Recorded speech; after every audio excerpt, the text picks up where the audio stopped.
You need to see this in the theaters just to appreciate, the sound layout. As far as the sounds of war alone, you gotta appreciate. You might end up hating it, and God forbid you have PTSD from being, out there during that time or previous wars or currently serving, and, salutes to you and thank you for your service in advance. I can see this triggering a lot of people's PTSD, depending on if they've had any experience with war whatsoever, God forbid, and just hearing the sounds, the whizzing of bullets and the blasting off of tanks with missiles, grenade launching at some point too, the distress, the agita you can get from it too. One guy, I think, spends maybe a solid, based off the editing, of course, he probably spent a good maybe 2, 3, maybe even 5 minutes of just solid screaming at the same tone, to emphasize the pain he's going through, which is crazy.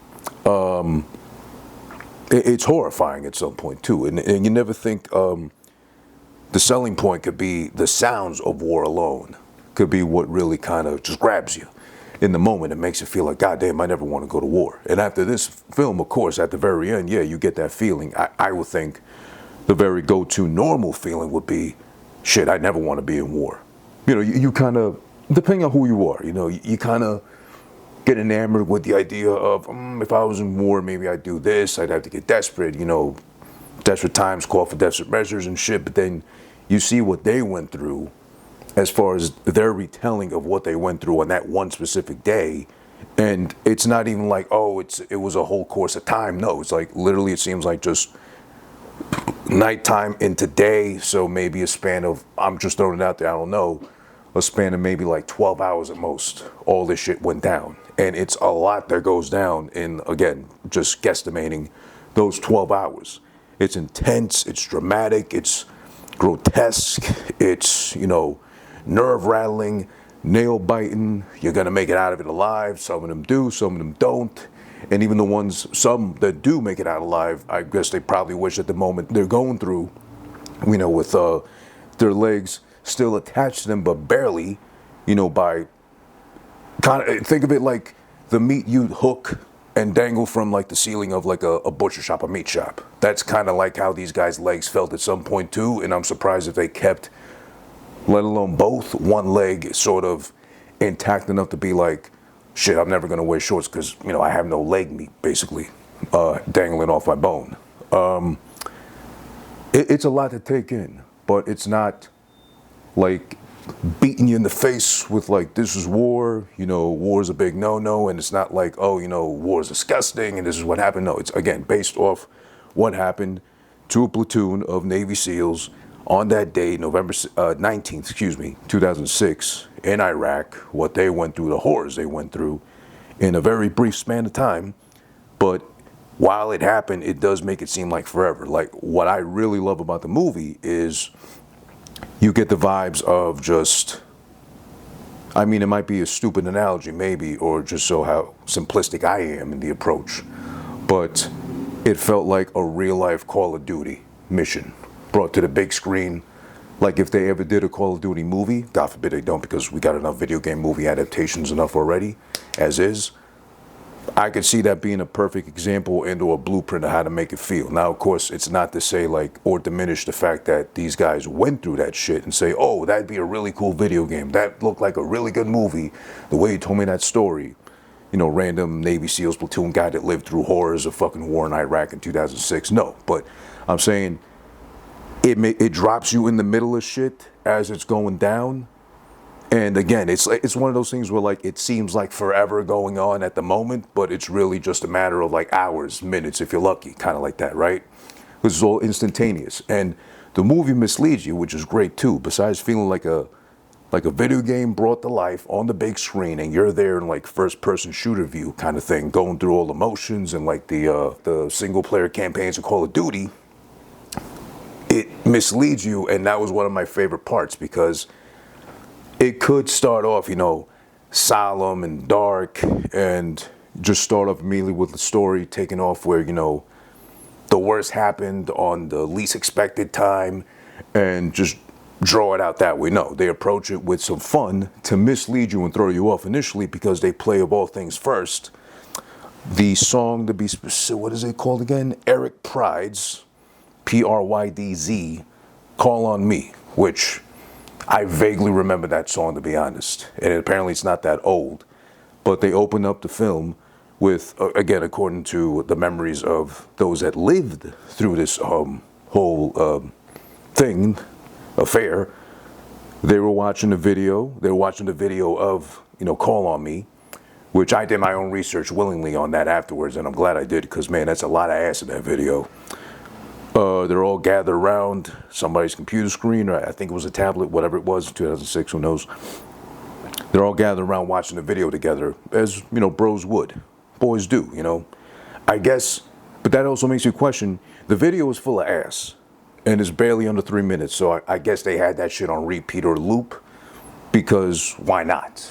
Boys will be boys, men will be men, they're all being bros together, no women around, so of course at least a brief glimpse of ass, the Wi-Fi or the IP lets them watch at least that shit. They do them that big of a favor. I'm guessing there's no porn during war. That's a big no-no. And they'd be too distracted. Imagine you're trying to call in like an airstrike and the guy's too busy beating off in the corner because he's like sneaking a peek on his phone to some, I don't know, who was a popular porn star back in 2006. Lisa Ann or, yeah, I only remember Lisa Ann. Funny enough, they brought up Sarah J. like recently, as far as like her not aging well or gracefully in the face, looking like Triple H. She always has, by the way. Sarah J never did it for me, honestly. She was one of the ones I skipped every time she ever came up in like the little timeline when I looked at porn more intensely and heavily when I was younger too. I'm older now, and yeah, let's not talk about that right now. It's not about me, it's about warfare. It's about war, living in the moment. So it's cool to see with a misleading opening like that, you almost have like hope of like a not so intense, or where are they gonna go from here with this opening? With, again, a bunch of bros watching a music video with a bunch of ass. The girls are all fucking wearing the like the 80s fitness vibes, like with the thong leotards and just bending over and sweating and shit. It's a great video. I highly recommend. However, as early as it starts is as quick as it's over, as far as the fun's concerned at all, because then they got to stop having their fun watching ass clapping on YouTube back in 2006 and get back to real life. As far as it's nighttime, they got to take over somebody's home to, make bass and, be the support that they're called in to be. So the first half hour, 25 minutes of the film, it's kind of building up to what ends up being a majority of, and the tense, the agita, the really, I can't really emphasize beyond intense, the intensity of just everything from there on out. And again, the good thing is, I'd say the really good thing that they were able to pull off and accomplish all in about an hour and 30 is they mislead you to begin with. They get you in the middle of shit like you're there yourself to see it firsthand view. You see the horrors that they had to go through as far as what they retold to make the movie happen. And at the end, it's like you go home satisfied, surprisingly, not as like happy or like, haha, quick chuckle you get out of like the opening song, but at least you go home happy knowing that, most of them made it out alive. Spoilers, I guess you could say, but then again, it's based off, something that actually happened, based off the retelling of, the events occurred by the people actually there and shit. So now they got their base set up in the home they took over from the family, like being forced into the room. Of course, during times of war, nothing's fair or nice or really pretty about it. But they got two snipers taking turns to like, keep watch and make sure the surrounding area is, safe. At least nothing funny, crazy going on. And if need be, they can just boom, take action, immediately one shot, hopefully kill that whole situation, whatever's going on. Cosmo Jarvis, shouts to him. I really liked him in Shogun. It was a Shogun, I forget. But he was really good in that show from FX. I think he won an Emmy. Did he win an Emmy or did the girl win an Emmy? Or did the show win an Emmy? I forget, one of those. But really good show, liked him. I was pleasant surprised to see him as the main sniper guy. He takes turns with the other guy. They're, supposed to be keeping an eye on shit going on, making sure nothing breaks out like that. But He takes his turn to piss, to drink, and to chew some tobacco. I'm sure he was like laid on his stomach for hours, just waiting on the shot if need be to take. The guy that fills in for him or, swaps turns with him like that, I don't know, sniperology, I guess you could say like that. So forgive me for not properly labeling, Sniper 1, Sniper 2, I mean to say. So Sniper 2 comes in to take watch while he takes his little break. He does start seeing suspicious activity as far as the guys they've been monitoring already. One comes in plain sight with a big ass, I'm assuming an AK-47 or some big ass, long ass gun, almost as tall as the guy carrying it. So he's walking to the building, apparently, and again, I don't know nothing about military tactics or how it's conducted, obviously. I guess a weapon in plain sight like that will be enough to merit, pew, pew, pew on sight, which I think what was supposed to be done immediately by Sniper 2. But he hesitates. He sees it, plain sight. It's not like he, I thought I saw a gun, but it was him carrying a black broom, something like that. No, it was he saw the gun, you can see the gun too, but he just hesitates as whether to take the shot or not. And then he sees more guys going into the same building they're keeping watch over, and they got guns. They start unloading from the trunk too, they got guns.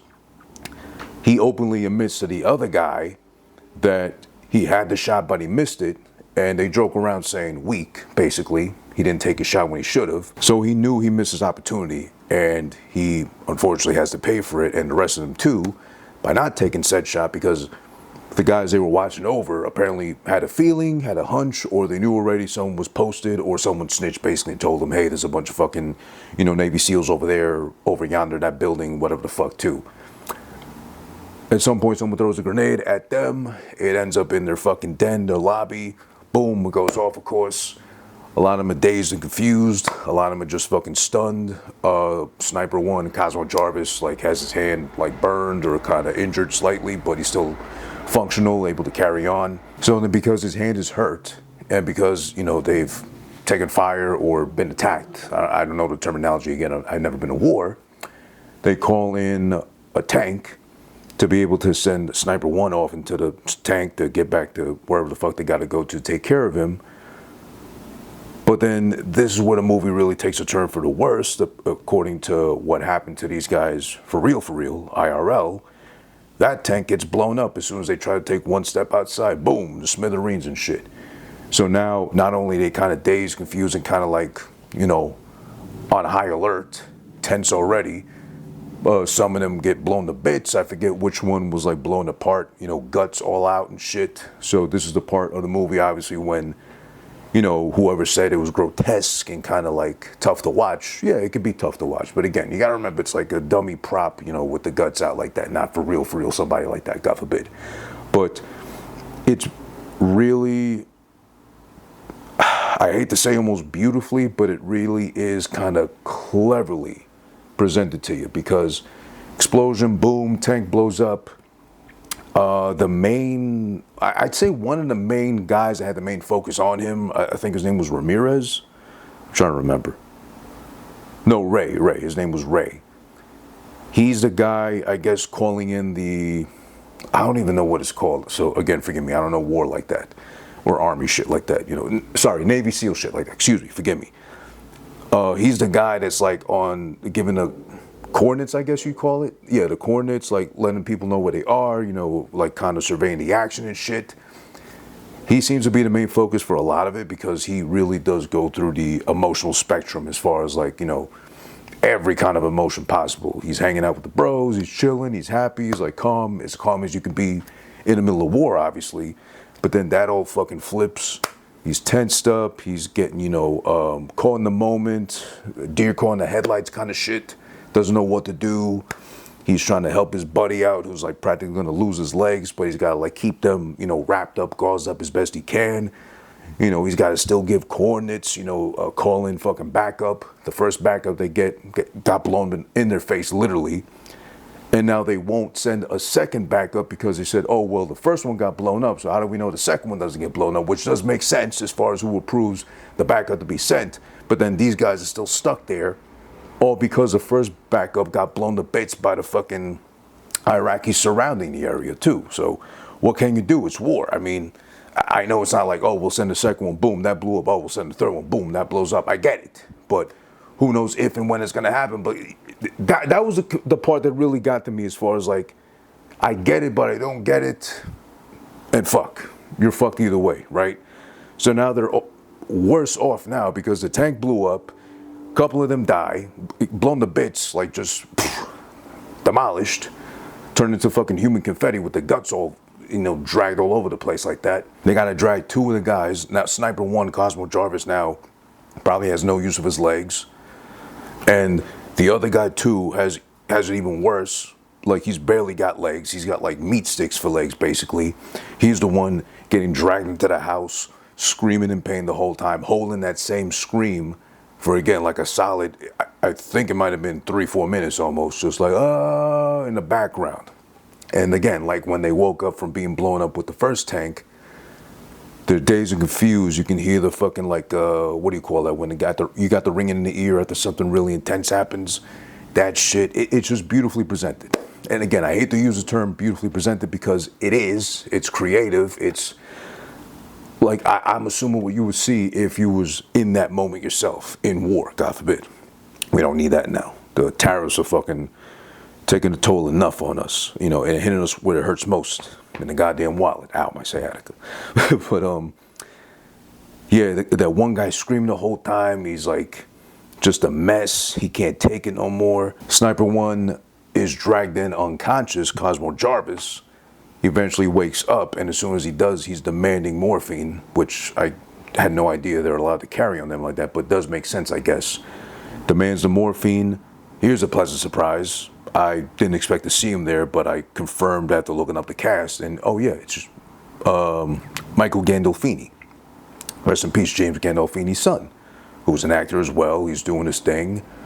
Again, I'll be honest, like I said in that review for the Many Saints of Newark, I didn't like him in the movie too much. I think it was really just based off of, let's get, no offense of course, Gandolfini's kid to play the younger him and the character that made him so iconic and beloved like that. And I'm sure it'll do well. I'm sure people will fucking go see it anyway, but not the best casting choice then. And here at least, he's kept to a minimum. I didn't realize it was him until they showed him in the end credits as playing the guy that helps out with the morphine, or it seems like the med guy, something like that. Which the funny part is when he finally does inject Cosmo Jarvis, the Sniper 1, with the morphine as he demands to be injected with, he injects himself in the thumb. And then eventually fixes it and then injects him with the morphine too, but he's kind of doped up too the whole time. There's a funny part afterwards where they're out there, you know, shooting at the enemy. They come back into the fucking house and he stumbles on himself, I guess still high off the morphine. The one guy like next to him worries like, oh shit, I thought you got his. Like, no, I'm good. But you know, that was a like little chuckle. At that time, as far as them, you got two guys with, one guy's unconscious. We don't know if he's dead. One guy's got barely any leg meat left on his bones. You got the captain, which is, what's his name again? Will Poulter. I like him. Everything I've seen him in to date, I like him so far. He's got like that kind of same face thing going on that a lot of actors do. Like, he does have emotional range, which is like mostly in his eyebrows. But he can be funny, he can be serious, he can be dramatic.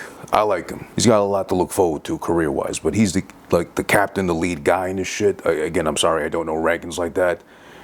After this happens, the tank blows up in his face. Literally, one guy's unconscious, one guy's barely on any legs. He's just, apparently he got concussed, which makes sense for him to be dazed and confused and still like kind of not knowing where he is. He openly says at some point when he gets the radio shit, like, hey, what are the orders? What's going on? Kind of like, I don't know what to do. I don't know. And I can imagine, no, I can't even imagine, excuse me, what that would be like at that moment, caught up in that moment, everything going on around you, and you have no idea what to do. You're like, just, I don't know, I'm stressed out. And again, they won't send in the second tank because, you know, the first one got blown up. So now a second platoon comes in, finally, to come save their ass, literally, because, you know, they're down a couple of guys. One guy's severely injured, one guy's either dead or alive, who knows. Second platoon comes in, they come, they take over basically because, again, the first guy, Will Poulter, I forget his name in the movie, he expresses to the other fucking leader, like, I can't do this. I don't know what to do right now. I'm like lost. You got to help me out here. So he takes over from that point. They give the orders finally for a second tank to come in. Someone has to pretend to be like a higher up and be like, I sign off on it. I give consent. Just send it in, goddamn it. We got guys that need help out here. They do it. They finally come and pick them up. The other captain had sent 2 of his guys on the roof to hold off the enemy because they're on the other rooftops of the surrounding buildings. They call them back down, and they call a what's called show of force, which is just a jet flying by really fast and whoo, just like fucking up the whole area sonically, I guess you could describe it as. But then he also calls his guys down from the roof, and he's like, all right, we need you to come by in the tanks that are gonna pick us up and just start blasting at the fucking rooftop. Sir, are you sure about that? Negative, we can't do that. Absolutely, I got my guys down here. We're gonna make it to the tanks. We're gonna fucking hold it down on the ground level, just fucking start blowing up the fucking roofs, because that's where most of the guys are, the surrounding enemies at least. He gives the orders, they're there, bing, bing, bing, bing, bing, bing, bing, pow, pow, pow, ga, ga, ga, ga, ga, ga. It's really intense, it's really cool to see. As simplistic as it may be, and as I may come off as enjoying tanks in action on the big screen, I really enjoyed that part. And, you know, of course, it's fake, it's not real tanks, or who knows, A24. They're pretty good at, like, making you think you're seeing what you're not actually seeing. But the tanks will go non-stop tank action. Rooftops are blowing up, guys are fucking flying here and there. You don't get to see none of the bodies of the enemies getting blown to bits, which would have been cool at least, considering you got plenty of soldiers, you know, just blown to smithereens basically with body parts spread around outside the house and shit. But tank action was cool. They finally get both the guys into the fucking tanks to take them out. And that's pretty much the end of the movie. The tanks haul ass out of there. They already did the fucking strike on the rooftops via the tanks. And then, only then do you see, like, in plain sight, in plain view, like the enemy, I guess, in this film. The Iraqi soldiers, you know, coming out from the buildings and shit, like scattering around like roaches and shit, just wondering, like, in plain sight, like, which way did he go? Which way did he go? Where did the fucking tanks go? They were just here 2 seconds ago. Like, yelling at each other, fucking trying to figure out and shit, like, just openly out to, like, scratching their heads, like, they were just here 2 seconds ago, those big ass tanks. I heard them rumbling. Was that just us imagining shit kind of thing? That was kind of funny. I get the whole premise of the thing is not to be funny at all, but I like that at least they injected some humor, some little tidbits in here to be like, of course, to show, you know, at the end of the day and before, you know, war, you know, came knocking on the door and reminding them, hey, you're in the middle of war, guys. Sorry to cut in on the fun like that. It was good to see the little bits and pieces, like I said, the opening intro with the music video and them just being bros. I can't really see, and they had their hands hidden. I don't know if they were beating off to it and just kind of like doing like the, what do you call it, the Limp Biscuit, like the Oogie cookie, whatever the fuck. You jerk off on a cookie, whoever jerks off last has to eat the cum on a cookie. I don't know. I'm not saying they did that, but I wouldn't be surprised if bros being military Navy SEAL bros, just to have some fun, they could have been doing that. I'm not judging, I'm just saying, like I mentioned before, the end credits show pictures of the real life guys that went through it and the whole movie's based off of, including real life Elliot, or the first sniper, played by Cosmo Jarvis, in his electric wheelchair with just one leg, but I guess happy to retell the story. I don't know, I didn't read much into this, but he might have been like the main go-to guy as far as like, okay, what happened, describe it to us so we can, you know, transcribe it and make a script out of it basically and put this whole thing together. Because he is one of the few guys in the pictures at the very end when they show the real life guy and then right next to him the actor that played him. He was one of the few that had his face visible in plain sight. Some of them were blurred out, which I'm assuming, let me not assume, I'm just taking a wild guess, better yet said. I'm sure those moments in that day, one day it seems like, might have been intense enough to relive in their minds constantly on loop.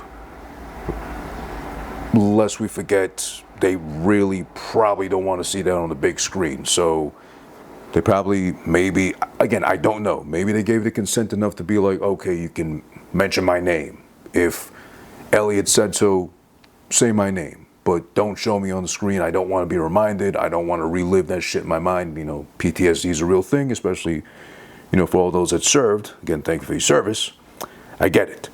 I wouldn't say maybe not proud of what they did or they had to do during war, but I'd say more so like, yeah, just I don't need that reminder, let alone on a big screen like that. I went through it in real life. That was way too much for a couple of lifetimes enough. Again, I want to give a shout out to the cast in the movie, which includes, again, first and front and center, Will Poulter. Again, I like him. God, I'm trying to remember the name of the show. I saw him on Hulu that he was really good in as like a marketing salesman for the, I forget, it was a good series though. But then he was Adam Warlock. He was good as that in the Guardians of the Galaxy, I think Volume 3. Oh yeah, he was the kid that did that thing with whatever that movie was. It was a good movie, I just can't remember the name. Him and Jennifer Aniston, like she has to pretend to be his mother. They end up kissing. She ends up teaching him how to fucking French kiss and puts her whole tongue in his mouth. But that was a good one. You know, he's come a long way since that film, I'm saying. I've seen him in different things, and I like him. I like him. He's got the same face for the most part, but at least his eyebrows are really expressive. So I like him. He's good. Cosmo Jarvis, as I said, I already liked him from Shogun, and he's only gotten more entertaining. Shout outs to him also because he's got, honestly, one of the, I'd say, top 5 names right now in Hollywood, like Cosmo Jarvis. Of course, me being a Seinfeld fan, I popped when I heard that was his real name because Cosmo is in Cosmo Kramer, and then Jarvis as, and I guess, was that the name of the fucking AI that Tony Stark created in the Avengers? Was it Jarvis? And then he becomes Vision, whatever the fuck. So that's cool. Worlds are colliding on some Seinfeld shit. So shout out to Cosmo Jarvis. Good actor though too. He was the main sniper guy and portrayed Elliot, you know, in the movie. Really good. As I mentioned, Michael Gandolfini. Kind of blink and you miss it. Despite the couple of times he's on screen, but then I had to look it up to see that's him, right? Because I saw his face. I was like, is that him? And then, oh yeah, he's the guy that played the part that did the morphine shit. Right. So that's him. Good job for as minimal of a role as it was. Good job. Can't hate on that. And then you got the one name that really stood out to me when I was looking up the cast, as in, I can't believe this is a legit name in real life. Not to say it's a bad name or making fun of him, but it's like, come on, how can you not have fun with a name like this? I promise you this is a legit name. You look it up if you can even spell it. You know, I'll put it in the description if you don't believe me. This is not Santeria, Brujeria, or like a witchcraft, like spell concoction. I'm like chanting over a brewing pot of stew made for a witch to fucking make a love potion or something. This is the guy's real name, the guy that played Ray in the movie. The guy that I said earlier was playing like going through the whole emotional spectrum of the you know, reality of the situation. The Pharaoh, Miskwaatez. Let me try that again. D. Pharaoh, Miskwaatez, Loescher, McKay, Woon-A-Tai. Just imagine that, like just doing the jazz fingers over like a brewing pot of stew with a witch hat on and a witch nose on. D. Pharaoh, Miskwaatez, Loescher, McKay, Woon-A-Tai. Something like that. I'm really sorry to the person in real life for horribly butchering your name, massacring your name. But even so, I'd say it's a cool name. It's going to take me 3 to 5 business days to get through that name, but God bless him. He was really good in the movie, though. Apparently, he was in a series I got saved on my watch list on Hulu, Reservation Dogs, which I still haven't watched till now, and I think it's over, actually. I got to double check. But he was good. I liked him. He made really good use of his face throughout the film. You know, like I said before, like he's being a bro, he's chilling with his bros in his platoon and shit. Then all of a sudden his whole world's rocked. He's getting grenades thrown at them. He's got to deal with the guy with like barely any legs left. He's got to get the gauze. He's got to like take care of him. He's got to protect him from guys in the other platoon that came in to save him, like stepping over the guy with the fucked up legs and the guy barking at him, hey, get up, it's a paper cut, it's a paper cut. He's like, get the fuck off him, man. He was really good throughout the fucking thing. And shout out to him for having an impossible name to pronounce, but God bless him too. I can't even imagine the stress the casting directors go through when they see that name, like, oh shit, how do I even start with this thing right now? When is his name gonna end? Jesus. But shout out to him, shout out to the whole movie though. I would highly recommend it. Again, if you're able to catch in the theaters, strongly, highly recommend the theaters because of the sound alone that's gonna encapsulate you, hit you from all angles with the bullets whizzing and the fucking bombs and grenades going off. It's a fun watch. Again, poor use of words, forgive me. Not so much a fun watch as in it's fun to see like guts flying and war being on display like that. And it's not like promoting or glorifying war either. It's not that. It's just showing you the horrors of war and how a short span of time within a day itself, not even days or weeks of just ongoing war, just like a matter of hours, can be a whole nightmare for the rest of your life for as long as you live, basically. Visually, looks great, convincing the whole time. I saw somebody tweet, I think, about like, oh, it looks so fake, it looks so blue screen. Well, come on, stupid. They're not gonna recreate war for real on the big screen just for you, so you can be like, yeah, that looks good, bud. Whatever. Everyone's good, everyone plays their part really well. Again, it's like you're dropped in the middle of the platoon yourself as the unnamed, unmarked member, going through everything they're going through right there at the moment. It's graphic, but not grotesque. I mean, it's war. It's gonna be graphic, it's gonna be bloody, it's gonna be fucking body parts flying all over the place, things you're not proud of, you know, things you'd rather never see again in your life or wish you never would have seen in the first place, but you're gonna see them because it's war. That's just what it is. And also the selling point too, I really like to emphasize, yes, it is in theaters. Yes, you gotta buy a movie ticket to really get the whole experience, but it's only an hour and 30, which I'm glad to see in the day and age now of movies feeling like they need to be 2 hours, which is totally unnecessary. But an hour and 30, let's just say an hour and 35. Love it. Perfect, sweet spot. Everything gets done, story gets told. There's no character development, obviously, but who needs it? Because this is a real fucking life story. There's no need to develop or flesh out a story when there's already enough of it going on right there in the span of hours. How much of a person do you grow up to be or differentiate from when you were 6 hours ago to 6 hours later? Come on, that's enough already. I had to give this a 2 out of 2 if I had to give it a number score like that. Highly recommend Warfare. If you can catch it in theaters, absolutely do so. If you got a killer sound system or setup at home, definitely watch it. Hour and 30 of your time, well spent. 2 out of 2 again for me. I'm Who This. This is Who This been watching. Warfare, highly recommend. Please go check it out at Who This is on all the socials before my battery dies right here.